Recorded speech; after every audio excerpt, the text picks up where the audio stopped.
What up, guys? Welcome to Base Damage.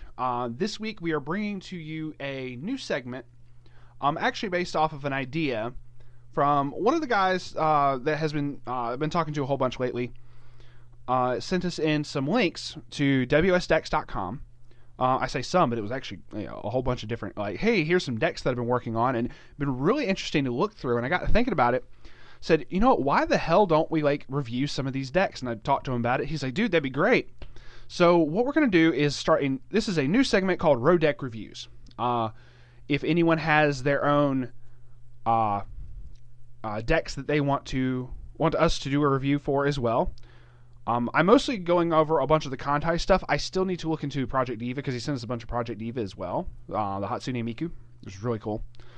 But if you have your own decks that you want us to do a Rogue Deck review for, put the links in the comment section, and I will check that out, or email us, or check us on Facebook. Doesn't matter. But hell yeah, let's get right into this. This first one that I looked over and decided, basically, this would be a really fun idea to do, called Commitment to Burn.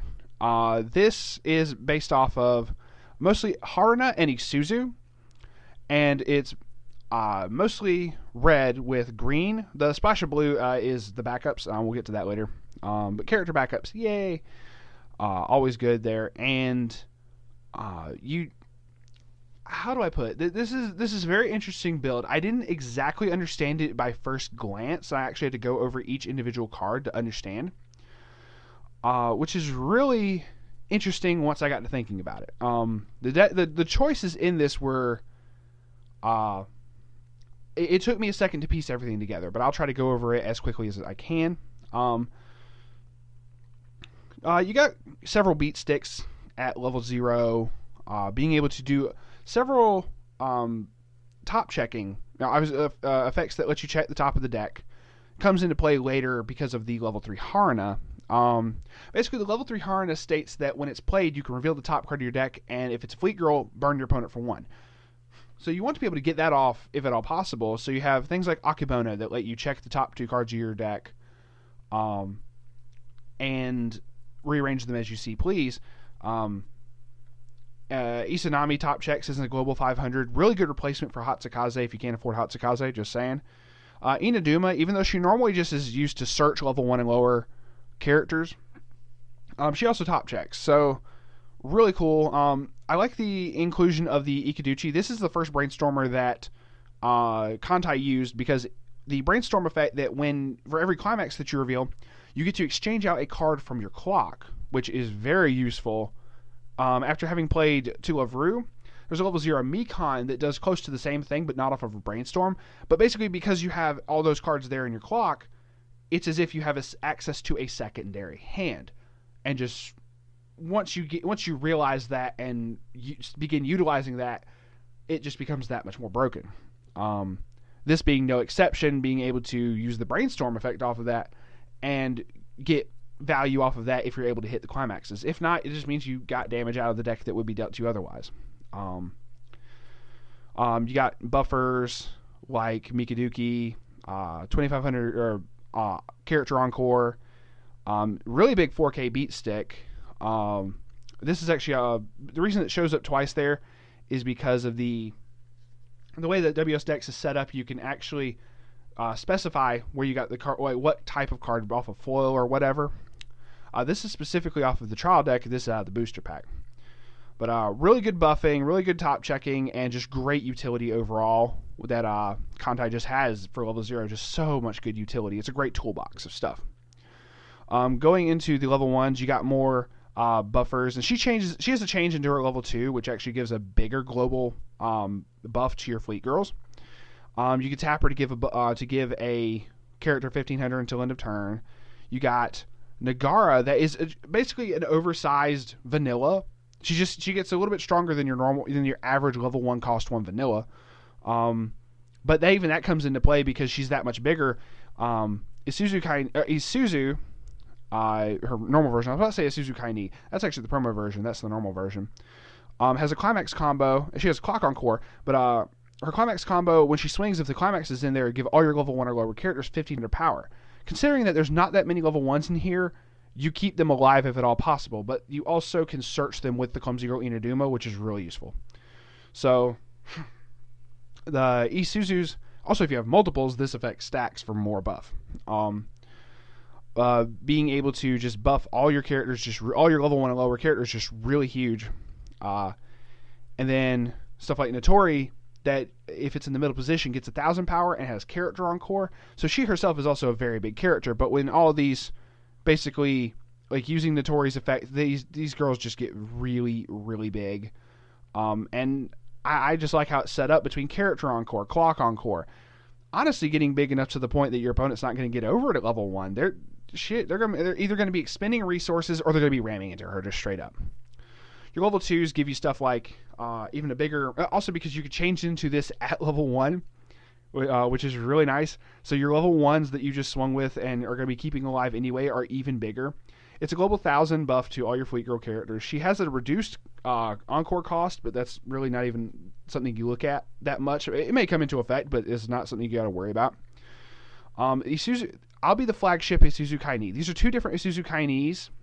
So because their names are, the name is essentially different in the title, you can run as many copies of each as you want.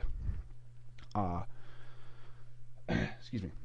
But yeah, Isuzu, basically she has two effects. But one is basically, as long as if you have the Isuzu, regular Isuzu on the field, you can send her to the waiting room as you're playing her to not have to pay any cost at all. 0 stock. And just... You don't have to have stock to play this. Level 2 is just a very beautiful effect, considering she also combos with the Torpedo Squadron Charge. When she swings with the Torpedo Squadron Charge, you can attempt to deal 1 damage to your opponent, and she also gets an extra 1,000 power till end of turn. So she get big. And the fact that you have multiple climax combos like that over the course of turns off of the same climax is really useful to me. Then you have stuff like her Isuzu Kaini form, regular one, which is, when it's placed on stage from hand, look at the top card of your opponent's deck. If it's level 1 or higher, she gets 2,000 power till end of turn, making her rival base level 3. She's a 10k at that point. So if your opponent tries to do some early drop shenanigans, this lets you just punch them in the face. So, really useful. And the character encore the character backup for anyone getting new into the game. Character backups do not check color, so you could splash in these blue ones and be perfectly fine. It's a 3k backup for 1 cost, which that alone is just very powerful. But when you use it, you have to mill the top 3 cards of your deck to the waiting room. So if you know that you're out like almost all your climaxes, or you know you only have a few climaxes left in deck, you can take that little bit of a gamble and mill 3 more when you do that, and potentially get closer to a climax or closer to a refresh, where you could cancel. And so that's really cool. He runs 2 of those, but one's an SR. That's really nice, actually. Then we have... This is the Harna that I talked about earlier that has the on play, reveal the top card. If it's a Fleet Girl, burn for 1, always good. If you don't have any other rested characters at the beginning of your encore step, basically if all of your characters have been reversed, essentially, is the way you should look at that in that scenario. You can only have to pay 1 stock and you rest her, so she can save herself if she's the only character, or if she could basically save just herself if all your characters have been reversed. So if you've survived level 3 and you just have to pay 1 stock, you can just bring her back, no problem. Then you can tap a Fleet Girl, give her 1,000 power. So always the extra buff is always good. The Haruna Kaini, when it's placed on stage from hand, look at the top 3 cards of your deck, up to 3 cards on top of your deck. Add 1 of them to your hand, put the rest into your waiting room. So this lets you search out any card, quote unquote. Your opponent doesn't get to see what it is, but it doesn't restrict you to just Fleet Girls or just, whatever. It lets you get the climax. It lets you dig and get the pieces that you want, which is really nice.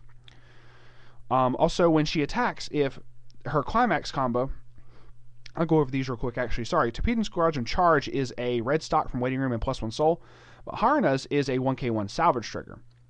When she attacks, if the salvage trigger's there, you can choose a card in your opponent's waiting room, put it on top of their deck, so higher chances of damage sticking, always good.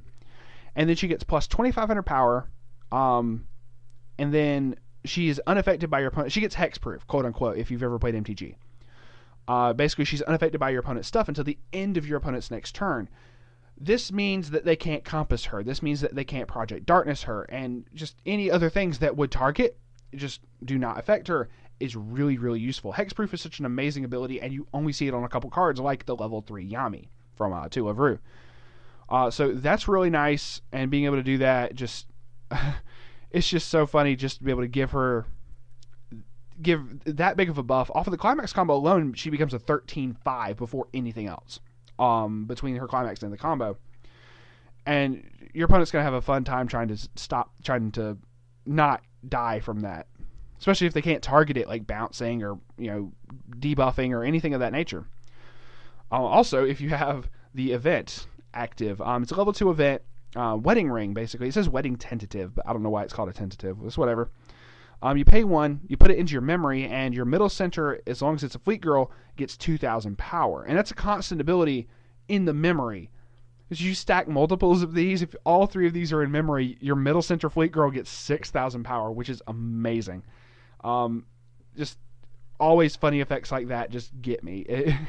It's great. But that also means you can make the characters that are not as big that much stronger, while still being able to swing with your bigger characters on the left and right. But yeah, dude, Kojiros, thank you for sending this in. It was really interesting to go over. I'll have to go over the Project Diva stuff eventually, dude. Right now, I'm mostly going over Kantai. If anyone else has Rogue Deck reviews, or Rogue Decks that they would want to be reviewed, send it in. Be much appreciated. Please subscribe if you haven't already, and we will see y'all on the flip side. Peace out for now.